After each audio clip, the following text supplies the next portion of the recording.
بەڵام بەچی ڕزگارتە بێ لەم سیانە؟ یەکەم لە حاڵەتی سوئی ظن و ظنی خراپ قسەی پێ مەکە.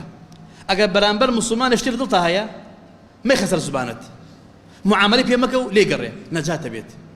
ئەگەر لە دڵی خۆش تا شتێ دروست بووە لە دڵ خۆت بهێڵەوە، بە کەسی دری مەڵێ، معاملەی پێ مەکە، ئیشی پێ مەکە، باسە دڵتە بمێنێتەوە، دوای فەترێ دەرەکەوێ ڕاستەیان درۆیە. دووهەم ئەگەر حەسوودیت بە دڵا هات بەرامبەر مسلمانێک نەچی زەمێکی لەم لاولا زوڵمی لێ نەکەیت، مافی داگیر نەکەیت بۆ هۆی ئەوەی کە خوا پێی داوە کەڕامەتی بشکێنی، شتی وا مەکە، لە دڵ خۆت بهێڵەوە تەوا بڕایەوە تا خوای تەعالی ڕزگار دەکات.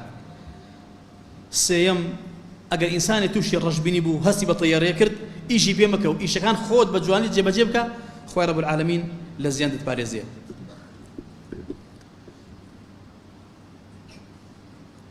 مهلب دەفەرمێ خوای رەب العالەمین واجبی کردو لەسەر مسلمانان گومانی خێر بە یەک برن بەردەوام، چونکی خوا فەرمووی لولا إذ سمعتموه ظن المؤمنون والمؤمنات بأنفسهم خيرا. أي باشا بوتي أو قصيتان بيز قمان تن بيك نبردها بأنفسهم، قمانيان بخوان نبرد، قماني تشاكن بخوان نبرد، إخو عايشة نفركا، خوا فرمي قماني باش تن بخوتان ببردايا، بو بخومان، چونك عايشة لخومانا، مسلمان لمسلمانا، مسلمان براي مسلمانا، مسلمان آواني مسلمانا. أو غلطي ذكاء توبه خودي بزانا، هوضة تاكي بكروا. جول أخبار كاني مقرأ بدوايا مرة شكر تنود خرابية شكردو أزاني خرابية دستي بردو بدو بل أنصحك لله وفي الله أم صفة واضحة بينا لا تناوش يتوا.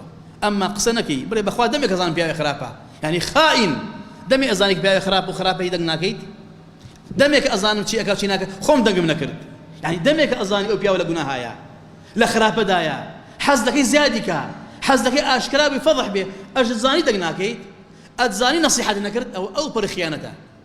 ها مسلمانية من دمك أزان فلان كس شيء أكا وشيء ناك خون دم مناك ردو بزانا شيء أكاد.